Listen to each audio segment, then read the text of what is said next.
Make sure the damn thing stays in your pants. I don't want to see it again.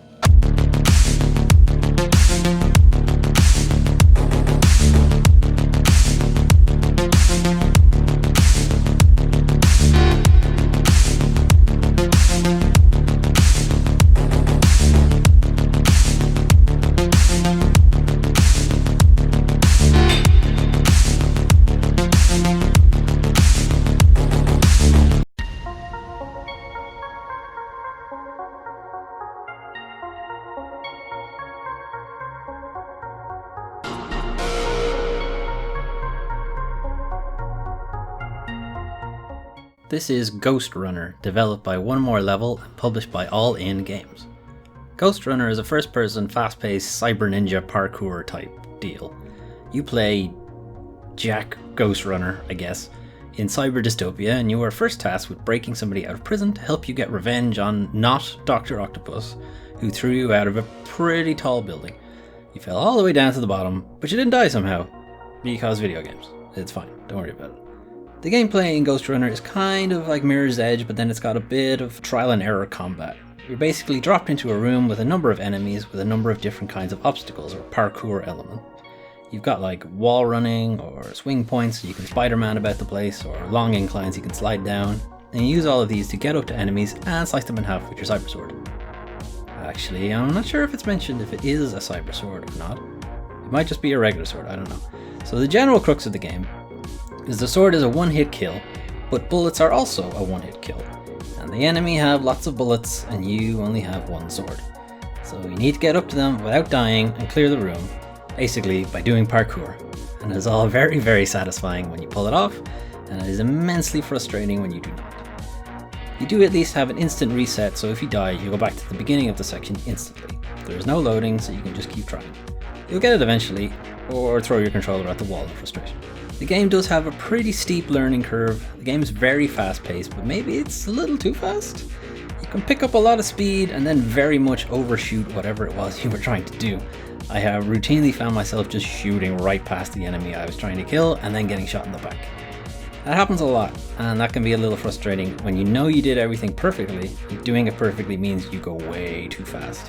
I'm not very far in the game admittedly, so that feeling might alleviate the more you play the game and get used to the speed. Ghostrunner is essentially a very fast-paced ninja puzzle game, if you really want to look at it that way. There's a route through the room that takes you through all the enemies without you getting hit, and you just gotta find it. It's a lot of fun to play. I really dig the style, really dig the gameplay. I just wish it wasn't so punishing.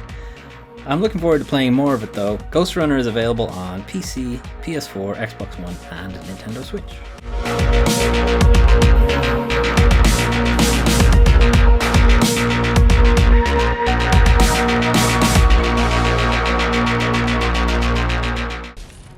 Kill this, jump off, kill him, and die, obviously. Did you forget that part? That part's very important.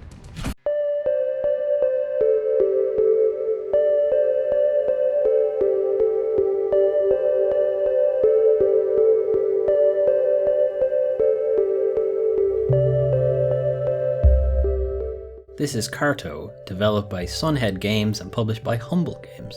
Carto is a card and tile-based puzzle game. In Carto, you play as Carto, a little girl who gets lost at the beginning of the game, and in order to find a way back to her granny, she has to collect pieces of this map that gets shredded at the beginning of the game.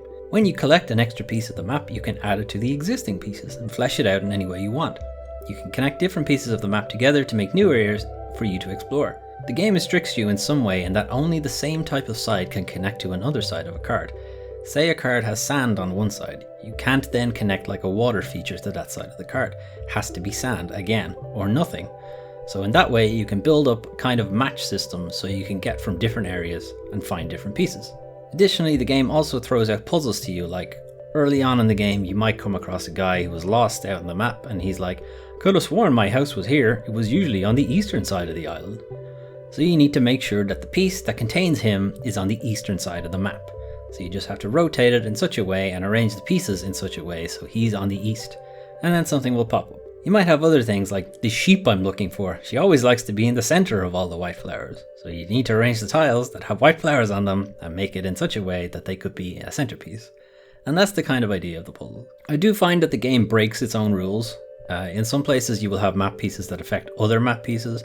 You'll have pieces that teleport you without having to join pieces up. It can get a bit loose closer to the end of the game. Carto is a chill, charming game that isn't overly long, and it does skew a little bit to the younger side. The puzzles and solutions do get a bit repetitive over time and might be better played in smaller chunks. Carto is available on PC, PS4, Xbox One and Nintendo Switch.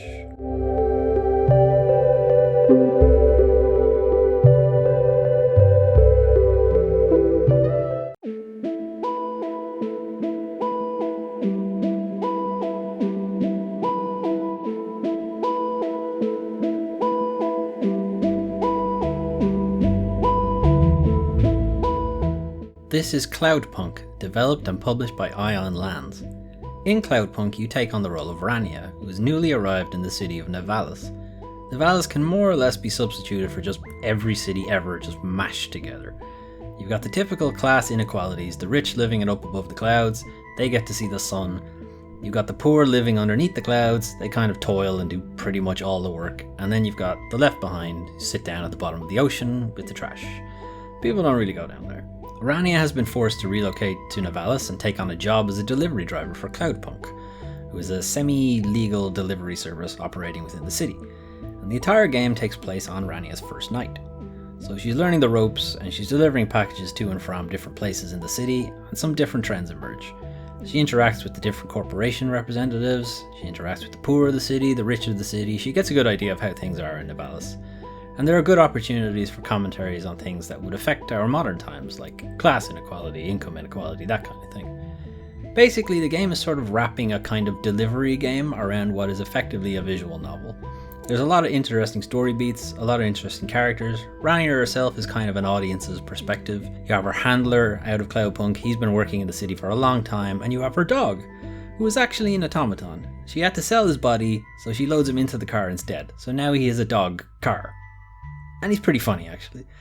There are choices to make in the narrative as well. You might get a package that sounds suspiciously like a bomb, and you might be asked to deliver that to a metro hub. But maybe you don't want to deliver a bomb to the metro hub. Maybe you decide to send it to the bottom of the ocean instead. So you can make that choice, and others, and these choices do affect the narrative later on. So it's not quite like driving around a pretty vista while listening to an audiobook. There is a bit of player input. Gameplay wise, you are ferrying packages and eventually people around the city. Controlling the Hova or the hover car is simple enough. Left stick to steer, right stick to ascend, descend, and the triggers to accelerate and brake. It's actually pretty chill and relaxing to just drive around the city. The visuals, as you can see, it's all voxel based, so it's like a 3D pixel, or like a pixel with volume, like a cube. From a distance it looks really, really impressive. As you get closer you can see that the assets aren't particularly detailed, but I think it holds up well. You have a lot of different viewpoints you can try out. You can get out of the car and walk around, so you've got like a third-person view, you've got an over-the-shoulder third-person view, and you've got a first-person view. And you can walk around and enjoy the scenery that way. As the game is a visual novel, I don't want to go too much into the story, but I do find it very interesting. I do find some of the characters are a bit one-note, a bit one-dimensional. The voice acting is kind of weak for a lot of characters. The main cast is decent enough, but the side and supporting characters are a bit rough. I really like Cloudpunk. There isn't a lot of gameplay, so if you're looking for a high-stakes kind of Crazy Taxi style cyberpunk delivery game, this isn't it. This is a very chill, laid-back visual novel with heavy themes like a cyberpunk future that relate back to our present day. And there are absurd situations in there too for some levity. I think one aspect that holds it back is the voice acting. It is pretty rough, and that might be a bit difficult to get past, but if you can, I think it is an interesting story and I think you should check it out if you can. Cloudpunk is available on PC, PS4, Xbox One and Nintendo Switch.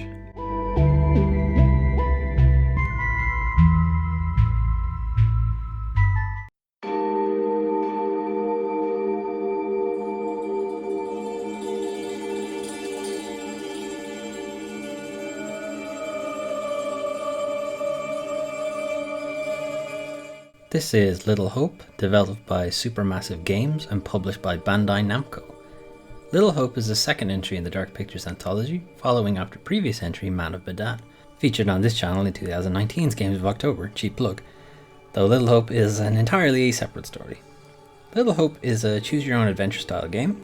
4 college students and their professor are stranded on the outskirts of a ghost town after their bus driver swerves to avoid a mysterious girl in the road. Spooky. A fog rolls in, preventing them from escaping, which is very, very Silent Hill. In the game, you will spend your time jumping back and forth between the 5 characters as they attempt to find a way out of town, all the while being hunted by spooky monsters. Over the course of the game's chapters, you occasionally jump back in time, what seems to be the Salem witch trial era, like the end of 17th century, but mysteriously, all the people accused and eventually condemned for being witches look suspiciously like your characters. Weird. Kind of weird that they all have the same face. Very strange. In fact, you'll pick up artifacts in the game world that show your character's faces on people from World War I, or on like a local band flyer and that kind of thing. Basically, you've stumbled upon a clone factory. Or maybe ghosts. I don't know, one of those. Anyway, gameplay wise, you navigate around an environment collecting lore material that fleshes out the plot a bit more. You can interact with different characters and make choices on how to respond to them. Some of the choices you make will have an impact later on in the plot. Interacting with playable characters can change how they view each other, so whether they have a good or bad relationship, and can open up other avenues and choices down the line. Then there are more action-oriented segments, usually when you are running from a spooky ghost, that involve QuickTime events.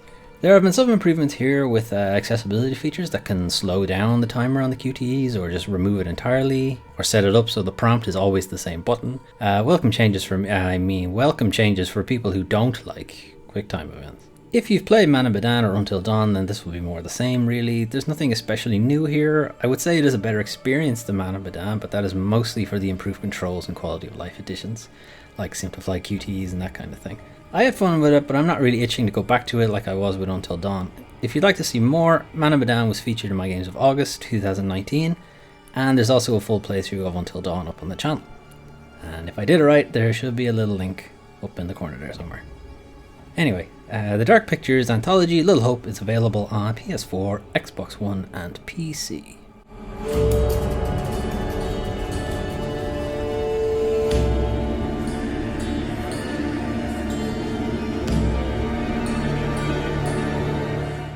Each guard has a built-in lockdown chip. Disabling them will unlock the doors. Those are some of the games I played for October 2020. Standout for me, I want to say Ghostrunner, but I just haven't played enough of it. I really enjoyed what I played, but I also got extremely angry playing it as well, so I don't know. I just haven't played enough for it to say whether or not I think it's the best out of the bunch. Cloudpunk I spent a lot of time with. I really liked just chilling out and driving around the cityscape. The story was interesting, even if the voice acting is a bit rough. I do enjoy some of the things they bring up about like future politics and stuff like that. Might not be everyone's bag. Carto is a little too childish, honestly. It's a bit like a storybook, and a bit heavily like a storybook. You know, like a little girl looking for her granny. It's a bit too young, I think, for me in that case. The puzzles themselves are a little too simple. The puzzles don't really become difficult until the very last section, and even then it's only if you're trying to find secrets and stuff.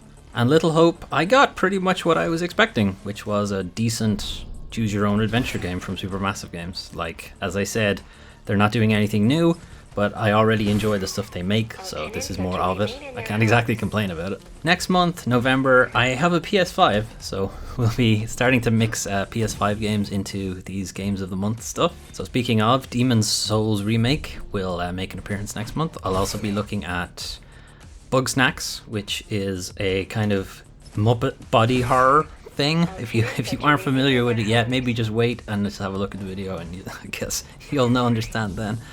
We'll also be looking at The Pathless, which is the next game from the people who made Abzu. I've been playing a lot of it recently. I'm really enjoying it. It's very fast, fluid. Archer speeding about a really broad, very large land. It's cool. It's got a great rhythm to it.